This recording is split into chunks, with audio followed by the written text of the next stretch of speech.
Hi friends, welcome back to my channel. ఎలా ఉన్నారు మీరందరూ? నా కామెంట్స్లో చెప్పేయండి. సో చోటి ఫ్యామిలీ స్టోరీ అండి. ప్లీజ్ అండి లైక్ చేసి సబ్స్క్రైబ్ అయితే చేసుకోండి. సో విజయదశమి శుభాకాంక్షలు అండి అందరికీ కూడా. దసరా శుభాకాంక్షలు.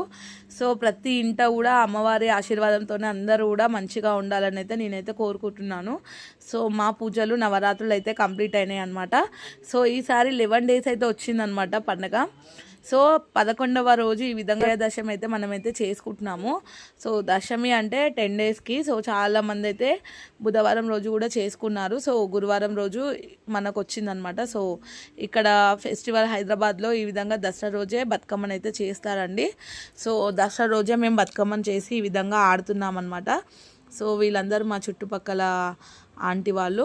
సో మేమందరం కలిసి బతుకమ్మ ఈ విధంగా ఆడుతున్నాము. బకిలి వాళ్ళు వస్తున్నారు, నేను ఆపి ఇంకా ఆడుతున్నాం అనమాట. సో బతుకమ్మను మొత్తం బంతి పూలతోనే చేశానమాట. కొన్ని అక్కడక్కడ పువ్వులు, బతుకమ్మ పువ్వులు కూడా పెట్టాను. సో మొత్తం అయితే ఈసారి బంతి పూతో చేద్దామనుకున్నాను, చేశాను. సో షాప్లో ఉండే చేశానమాట నేను బతుకమ్మను. తర్వాత ఇంటికి వచ్చిన తర్వాత ఇంకా టైం సరిపోదని సో అమ్మవారికి నైవేద్యం అయితే ఎక్కించాను. సో నైవేద్యం ఏం చేశాను, మటన్ బిర్యానీ. సో లాస్ట్లో మనం నాన్ వెజ్తో అమ్మవారికి నైవేద్యం అయితే పెట్టాలంట. సో అందుకని నేను నైవేద్యం ఎక్కించిన తర్వాత ఇంకా హారతి అంతా ఇచ్చేసి తర్వాత కలసము ఇంకా అమ్మవారి ఫోటో గట్టాలు ఈ విధంగా జరిపామన్నమాట. సో తర్వాత అన్నీ తీసుకొని కిందికి అయితే వచ్చేసాము. బతుకమ్మ అండ్ గట్టాలు ఇవి తీసుకొని అయితే కిందకు వచ్చాను. సో నిమజ్జనం చేస్తాం కదా గట్టాలను కూడా. సో అంతా అక్కడనే బతుకమ్మ దగ్గరనే పెట్టి ఆడతామన్నమాట ఈ విధంగా. సో చాలా మంచిగా అనిపించింది అనమాట. సో ఇట్లా నవరాత్రులు అన్నీ కంప్లీట్ అయిన తర్వాత విజయదశమి పూర్తయిన తర్వాత అమ్మవారు కొంచెం శాంతి పడుతుందండి. సో తర్వాత పౌర్ణమి వరకు అయితే అమ్మవారు పడుకుంటుంది అనమాట. సో ఫోటోను ఆ విధంగా మనం పడుకోబెట్టాలి.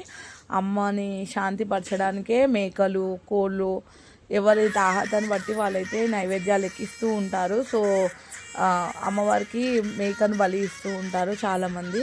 సో అమ్మకి ఆ విధంగా శాంతి చేయాలన్నమాట. ఎందుకంటే ఈ 10 రోజులు అమ్మ పోరాటం చేస్తూనే ఉంటుంది. సో ఉగ్ర రూపంలో అమ్మవారు ఉంటారు కాబట్టి సో అట్లా అమ్మవారిని శాంతిపరచుకోవాలన్నమాట. సో దేవుళ్ళకే తప్పలేదండి దుష్టశక్తుల యొక్క ప్రభావం. సో మన మీద కూడా రోజు పడుతూనే ఉంటాయి అన్నమాట. సో మనం బాధపడుతుంటే చూసి నవ్వే వాళ్ళు చాలామంది ఉంటారు. పైశాచిక ఆనందం అది.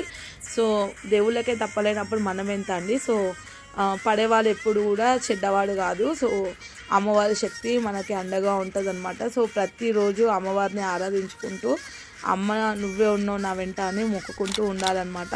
సో ఇట్లాంటి దుష్టశక్తుల ప్రభావం మన మీద ఉండకుండా ఉంటుంది. సో ఈ వీడియో కనుక నచ్చినట్లయితే లైక్ అయితే కొట్టేయండి.